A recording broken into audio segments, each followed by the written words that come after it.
it says we're live, Christine. Great. I'm really excited about our conversation today. Thanks for being here. We're going to be talking about sex and food. Okay, it's not what you think, so stay tuned, okay? With me today is Christine DeLozier. And Christine, thank you so much for joining us in the Shame-Free Zone. Thank you so much for having me. I'm really excited about this topic, really excited about your book too. Let me tell you just a little bit about Christine. Christine DeLozier is an acupuncturist and an herbalist in private practice who specializes in sexual health. And she has a new book, and it's entitled Diet for Great Sex, Food for Male and Female Sexual Health. It dives deep into what helps our bodies fire on all cylinders so we can enjoy sexual vitality for as long as possible. Doesn't that sound good? Christine introduces us to several modalities of sexual success, including get your mind into the gutter, okay? How to eat for clearer heads with stronger focus and connection. Go with the flow. How to increase pleasure through blood flow and connected nerve pathways. So important. Sticks and pokes. Ooh, ouch. Is that BDSM? No, actually, she's talking about acupuncture techniques to help with releasing tension and hangups. Some of you might not know you had. Oh, I would think I don't have any hangups at this point, but I have a feeling Christine could probably find them. Date night and after dark. Date night menu. Woo, now we're talking. For optimal body performance and a menu for after dinner activities to help stimulate the right places. I think you know what we're talking about here. Christine specializes in sexual health and works with men, women, and patients of all gender orientation. Her book, Diet for Great Sex, is for everyone who wants to have the best sex possible through the most natural means possible for as long as possible. I'm going to sign up for that. Christine's book also covers common topics of concern, such as erectile dysfunction, low testosterone, reduced libido, and much more. All right, Christine, what a juicy, juicy book you have. Whew. So, Thank you. how did a nice acupuncturist wind up working with patients' sexuality? How did that happen? I've tried to picture you with a patient on the acupuncture table, and I'm just wondering, how did you get there? Because this is a very uncommon path. Well, all of us specialize in pain. That's something that insurance companies typically pay for with acupuncture. So I was treating a patient for back pain, which is something that I do quite often, or did quite often. And he asked me after several treatments if there was anything I could do to help him have stronger erections. And I said, you know what, let's give it a go. I've treated patients for lots of other things. Just a second, Christine. Isn't that the point where, boom, boom, boom, like it's a typical request from male patients, wouldn't you think? Right. Well, this patient, he confided, he after, a lot of times patients won't directly bring it up, on the first visit. They might wait a few visits. They might wait till they have a little bit more rapport. And this particular patient, I had gotten to know him over a few sessions, and he asked me, and I said, sure, let's give it a go. And I did explain to him what the treatment would involve, which I, at the time, was a little nervous that he wasn't going to be on board with it. I said, one of the places that I would like to needle you is in the perineum, which is a major... Wait, yeah. Slow down. Not everybody listening right now knows what a perineum is. I do. Ouch. I've had lots of acupuncture over the years, but I've never had a needle in my perineum. So go ahead and tell our viewers, what is the perineum?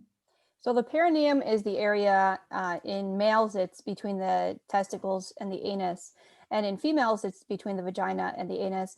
And, buried in that fleshy area is a major crossing point of nerves associated with sexual function. So when we needle it, we do get a very immediate blood flow and also stimulation of that nerve pathway, which can in turn affect hormones associated with sex. It can affect our body's vascular response, things like lubrication, all sorts of things are affected there. So that was one of the places I wanted to put a needle, and then put needles in conjunction with his constitution and with traditional Chinese principles for nourishing sexual health. You know, we go from the kidneys, which are kind of the root of the essence. You know, the essence in Chinese medicine is embodied in sperm for males, and it's embodied in the menses for females. And so that's how, you know, so I tried it, and he came back to me the next treatment. I said, how did it go? And he said it went really well. He said he was so impressed. He was so happy.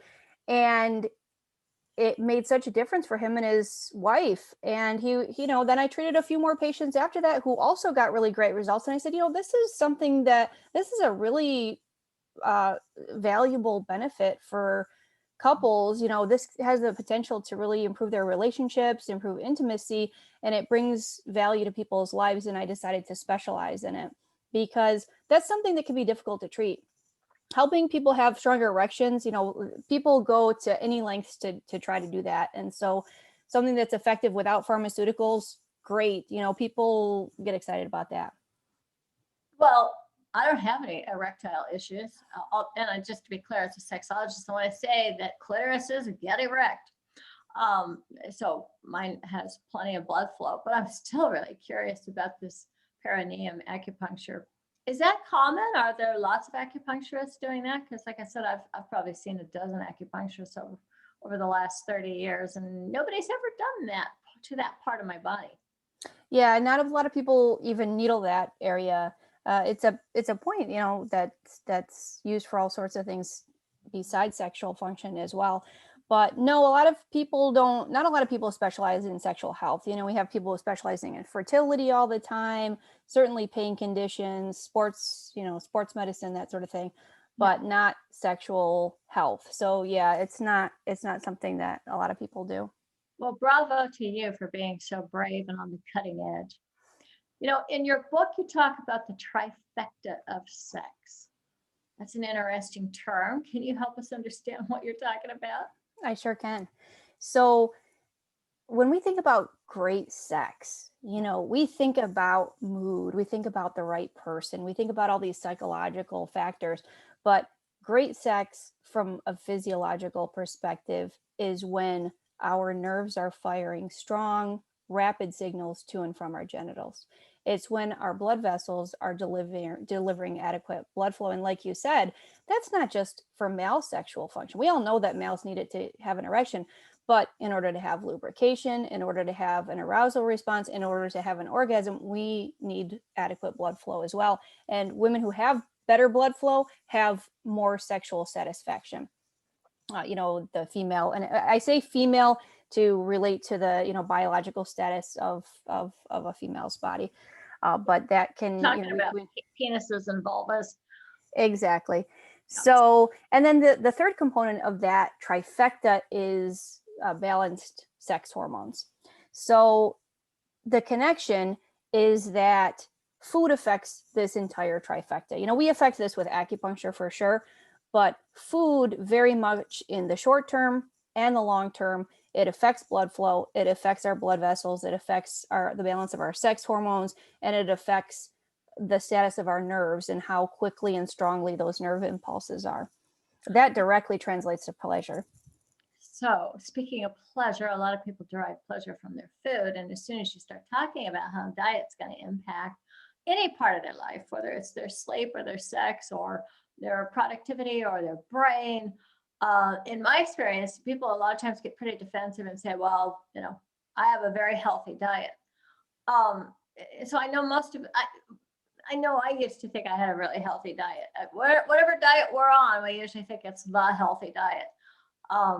And maybe it is for that particular moment, but you know, our bodies change over time, so do our body's needs. And I'm just wondering, how do you help your patients get past their attachment maybe to foods that are killing their sex life? Sure, yeah. And not only that, but there's so many diets out there. You know, there's keto diet. There's so many diets that are completely opposite, and every diet has its set of evidence that they rely on to present it as the most viable option. So it's so hard to navigate, all of the information out there. What I relied on was scientific research. So years ago, I trained to be a research scientist, and I didn't go into a career in that, but I know how to read research, and I relied on tons of it for the book. So I love science. yeah, I like science too. It's great.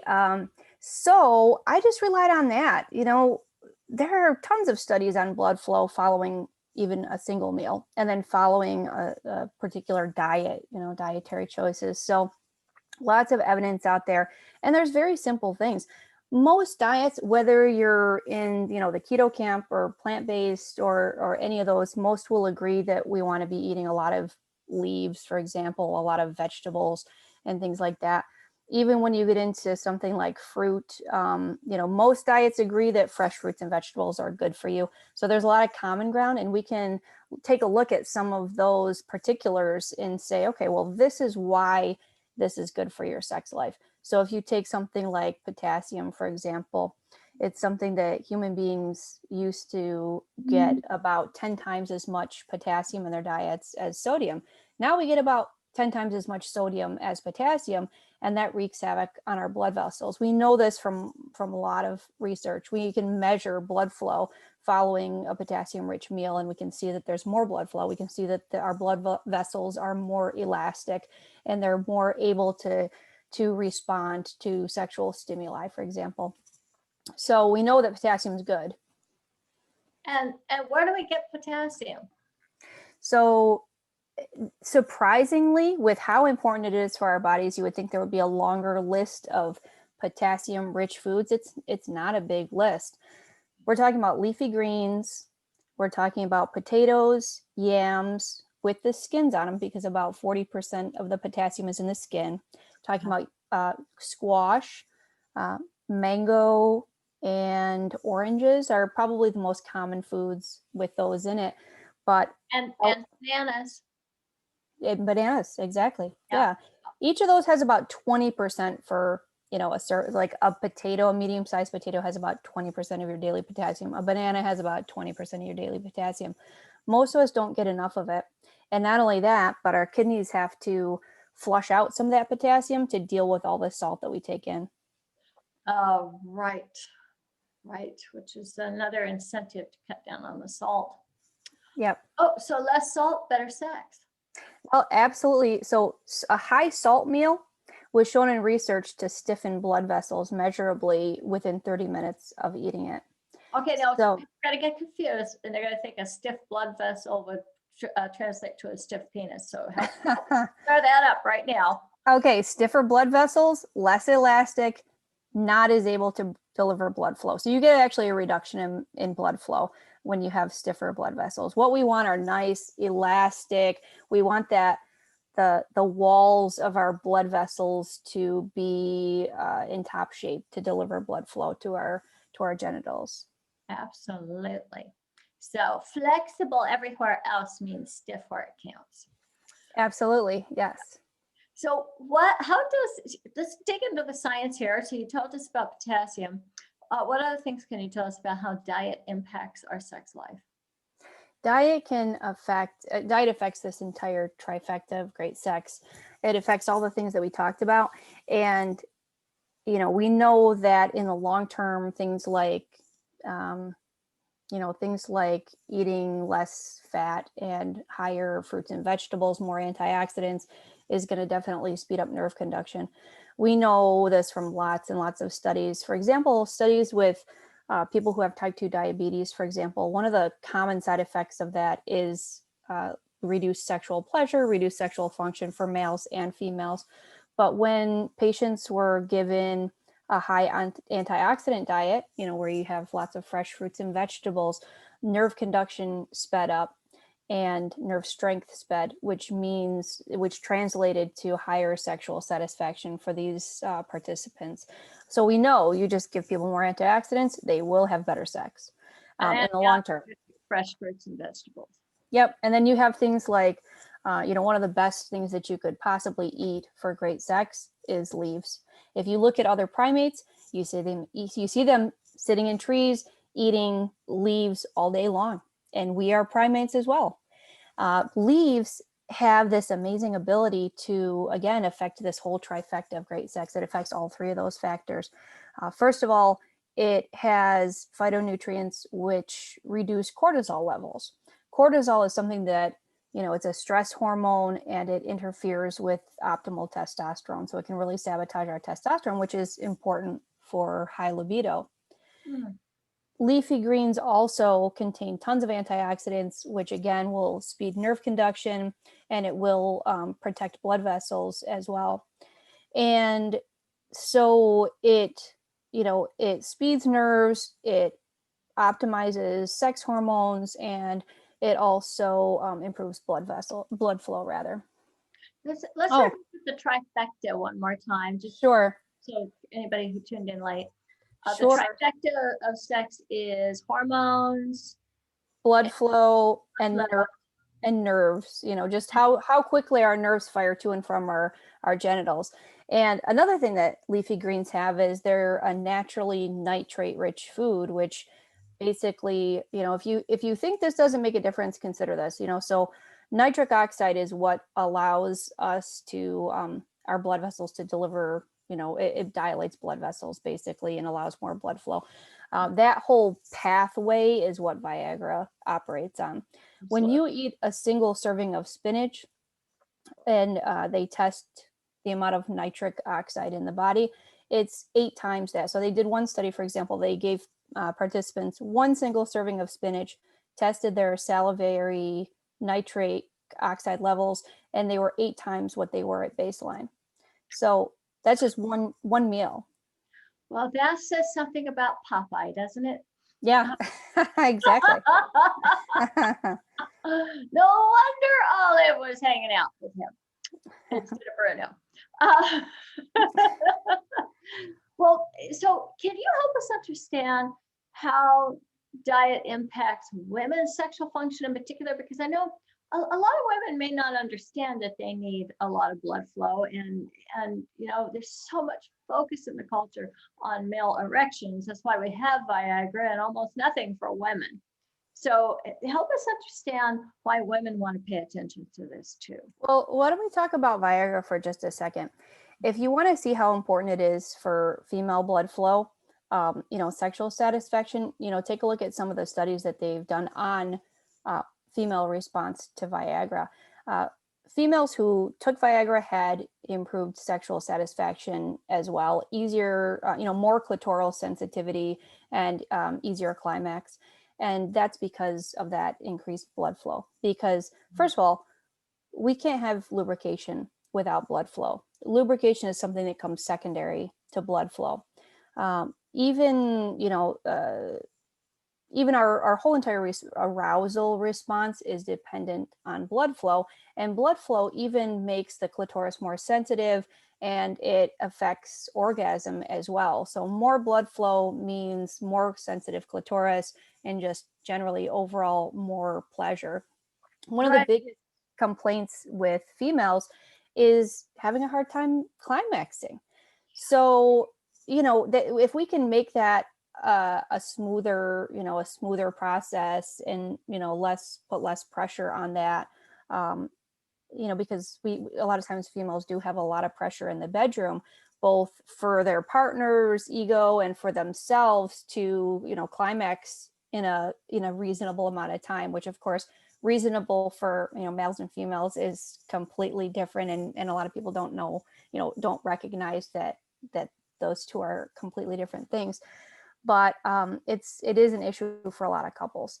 And so if we can make the clitoris much more responsive and sensitive to stimulation by our partner with food, it's just a win-win. That's great. And as a sexologist, I have to weigh in here for a minute. I just need to say that we're not interested in what's reasonable.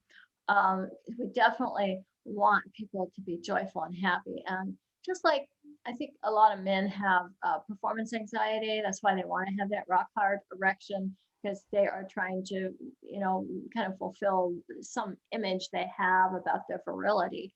And it doesn't always go towards sexual pleasure. There are You can have orgasms without an erection, without ejaculation. And female sexual pleasure should be about female sexual pleasure, not about hurrying up and making sure you have an orgasm so your partner feels like he's a stud. Blood flow, I know for myself, and what I help my clients with is blood flow is essential for women. And that's because it's not just about lubrication. Lubrication is making your sexuality male-centric. You're worried about penetration and whether or not it feels good to him. And what you want is you want to be puffy down there. You want to have the vestibular bulbs and all of the tissues just swollen with blood. And that's because it makes it more fun for you. And then your vaginal canal can actually get into some contractions that are amazing. And your clitoral complex, which is buried deep inside of your body, but it's all about erectile tissue. So the clitoris in a lot of ways it's I don't know, it predates penises because almost everybody starts off with analogous tissue in the womb, which then that clitoris pushes forward if it's a male and becomes a penis.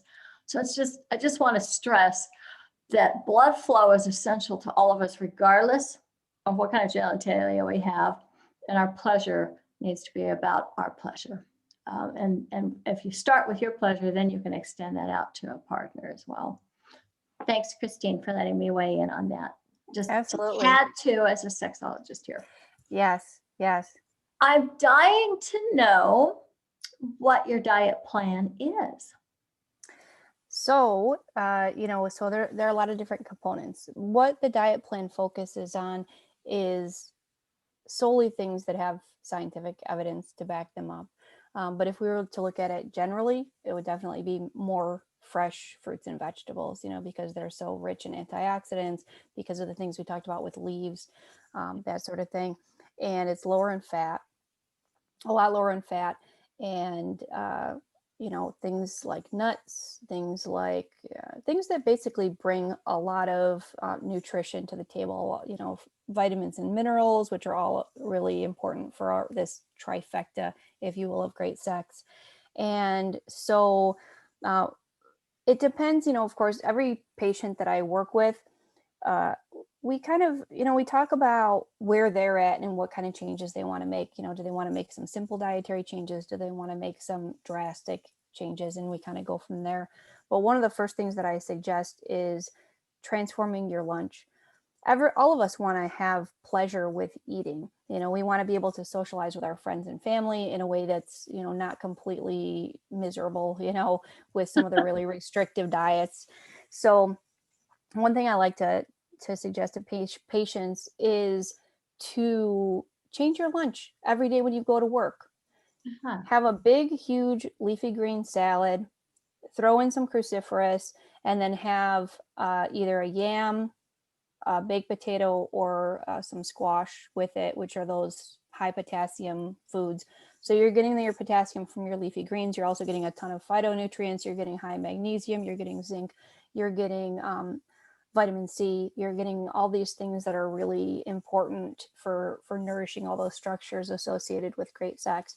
And that in the long term is going to equal much, much better sex. Even in the short term, that's a great pre-sex meal because it's going to, it'll optimize your blood vessels. It'll really prime those blood vessels to be more responsive.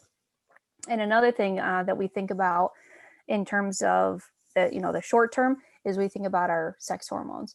So what many people might not realize is that one single meal can tank your testosterone. If we're talking about a very high fat meal or we're talking about a high sugar meal, both of them have been shown in research to tank your testosterone, which is definitely not what you want for an intimate evening.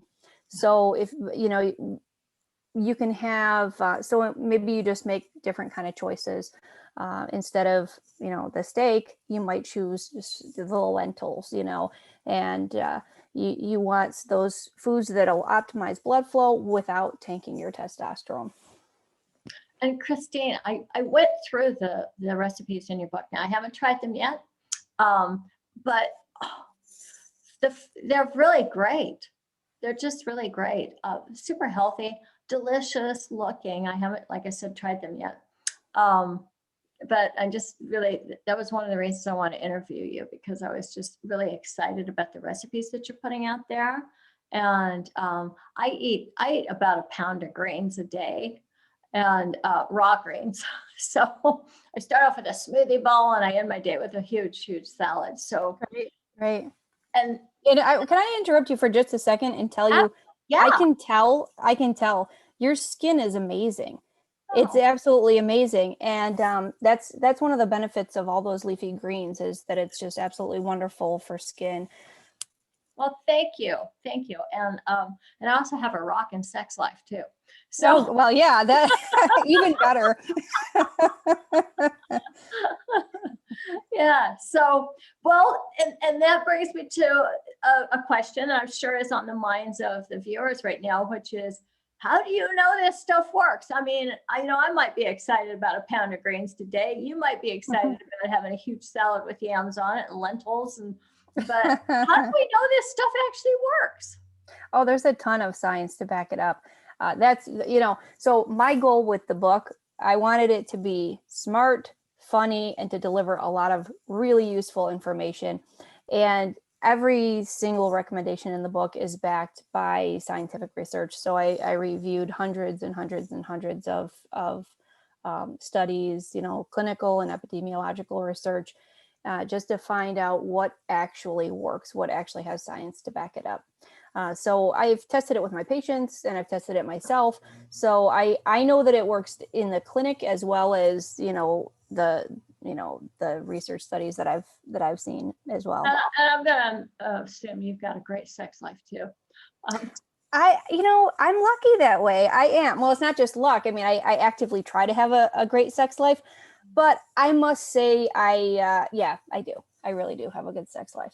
Well, look, a lot of people who tune into the shame-free zone are also pretty sexually sophisticated. So they might be thinking right now, I don't know that changing my diet and eating all these fresh fruits and vegetables is really going to make much of a difference. So can you kind of help steer them in a different direction? Well, I think the proof is in the pudding. The only way to be sure fully is to give it a try. What I would recommend to anybody who's skeptical is to try it for a couple weeks and see how you feel.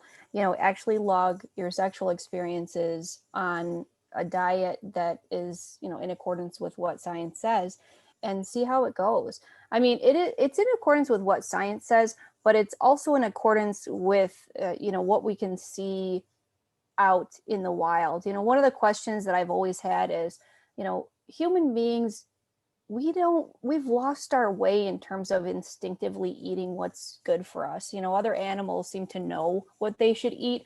Humans don't. We rely on nutritionists and sex experts and people to tell us what to eat. So I wanted to also look at other primates and how they eat. And I was really inspired by this one documentary that was on these monkeys in India, and they would go around stealing food from everybody, stealing food from these from people's houses. They would sneak in their windows. They would steal it from farm stands. Everything they stole was, it was fresh fruit and vegetables. They were stealing like big squash. They were stealing mangoes. They were, stealing all this really fresh produce.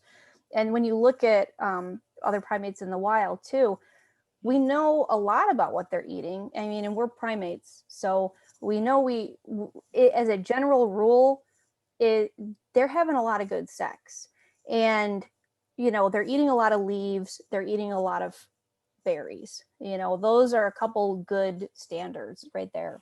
They really are. Yes. And we are primates, and primates eat a lot of leaves too. Yeah.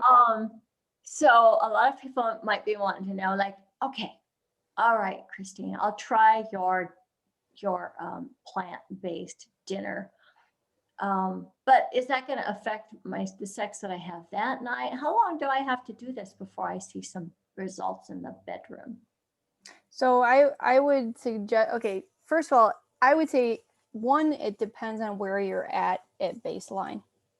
So if I had a patient come in and, they had completely occluded blood vessels, so as the blood vessels of the clitoris and the penis are among the smallest in the body. So plaque accumulation shows up there first, before any place else. Canary in the coal mine. If you've got erectile issues, you're on your way to a heart attack.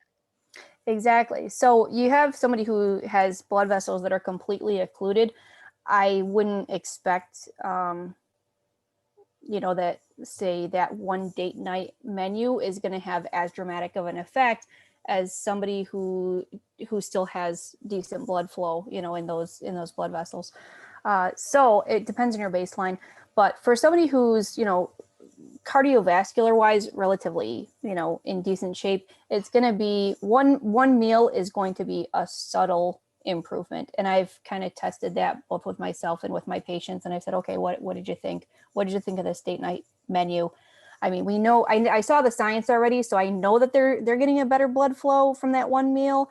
I know that they're kind of trying to preserve their testosterone levels with that one meal, but what did you actually think? And the response was, yeah, we noticed it was slightly better, a slight improvement with one meal. With long-term eating, we know that sex is just generally better, Oh, yeah. I know. Not that I want to say that, your diet is not saying you have to be vegan. There's fish in it. And I actually eat salmon about once a month. So I'm not a pure vegan myself, but I have to say, getting rid of the animal products, except for an occasional serving of fish, sure took my weightlifting and my sex into the stratosphere. So highly recommend it. Are there foods that are bad for sex? Yeah, refined sugars are a big one. That are bad for sex. They disrupt sex hormones. They disrupt other parts of this trifecta. Definitely promotes cardiovascular disease, and just even in the short term. In the short term, it tanks your testosterone. In the long term, it just basically causes more major disruptions in hormones. When you have one hormone out of whack, you generally have a whole slew of other hormones that are also out of balance. So, and sugar is one of the biggest culprits of that hormonal, imbalance.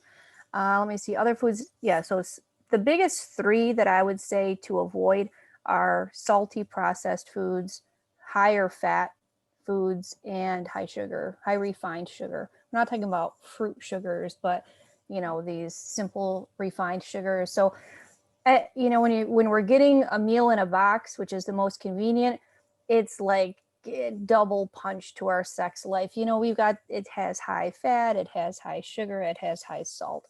So it's definitely not doing anything for our sex lives. Fresh, homemade is the best. Absolutely. Plant-based whole food. Hey, for the people who are watching right now, it's Friday night, Christine. So not everybody's going to have sex tonight, but you know what? There's even sex for one. That's a reference to Betty Dodson, who just passed. So what do you think about giving our viewers a really delicious idea for what they could eat tonight that could help them have good sex, whether they're alone or with a partner tonight? Okay, so tonight, if you don't mind taking a little trip up to the grocery store, what I would recommend, and it's a nice little warm up, is called sex juice, and it's aptly named because it is a juice. It's made out of a few aphrodisiac foods and also nitrate-rich beets. You can do this in your blender if you don't have a juicer. I have a nice juicer because I do this a lot. And so you just juice a bunch of beets, or you can also use celery because both of those are very high in naturally occurring nitrates. And I juice these beets, and then I put a thumb of ginger in there to give it a little kick. And then I throw in a hot pepper as well. So it's a spicy, sweet drink that will immediately bring more blood flow. So if you think about athletes, a lot of times they'll have these nitrate rich, either as a pre-workout or as something to improve performance. And beets are a big one.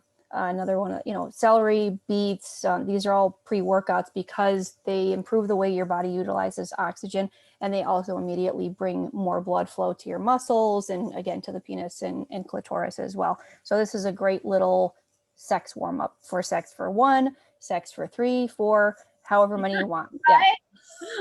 Okay, so that aphrodisiacal elixir that you just gave us is beets, celery, and a pepper?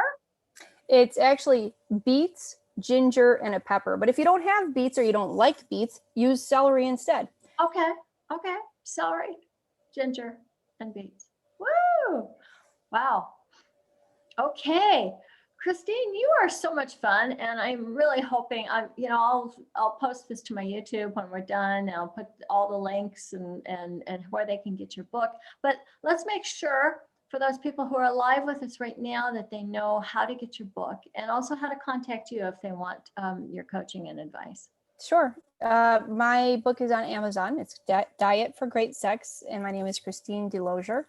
And you can get a hold of me via my website, ChristineDeLozier.com, or my acupuncture website, which is needleandherb.com. So I'm back to that needle on the perineum, man. Okay, I'm gonna have to try that. I've got to try. You and I are not even in the same state, so I'm gonna have to find somebody who's up for that.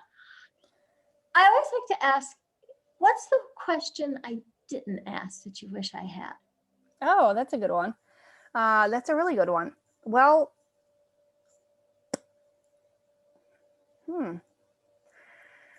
Well, maybe I'll just tell you a little bit about more about what you can expect in the book. And that is, there's a lot of information about a Chinese perspective of dietary therapy in addition to a more Western biomedical perspective.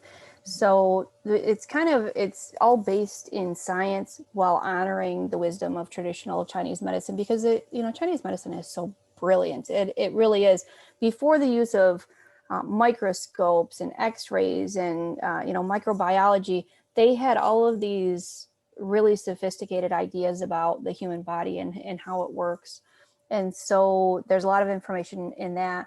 But then in Chinese medicine, psychology is not considered a different science from, physiology.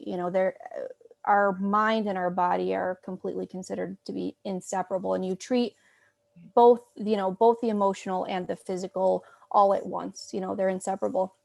So I did in the book, I did talk about this more, how to have great sex through our behaviors, being a kinder lover, and also concluded with a whole chapter on techniques for oral sex, so that we can help bring our partner more pleasure. And that has oral sex for male and female anatomy. Well, that's a question I should have asked. Thank you for highlighting that. We're going to get tips on great oral sex as well. Yeah. Christine, I'm really just so excited about your book and your work. And thank you for putting that needle in the perineum and writing a book about food and penises and vaginas. Just, it's great. Really. Thank you. Thank you so much for having me on the show. Yeah. Thanks for being in the shame-free zone. I've enjoyed it. I've enjoyed it too. All right. Bye for now. Bye.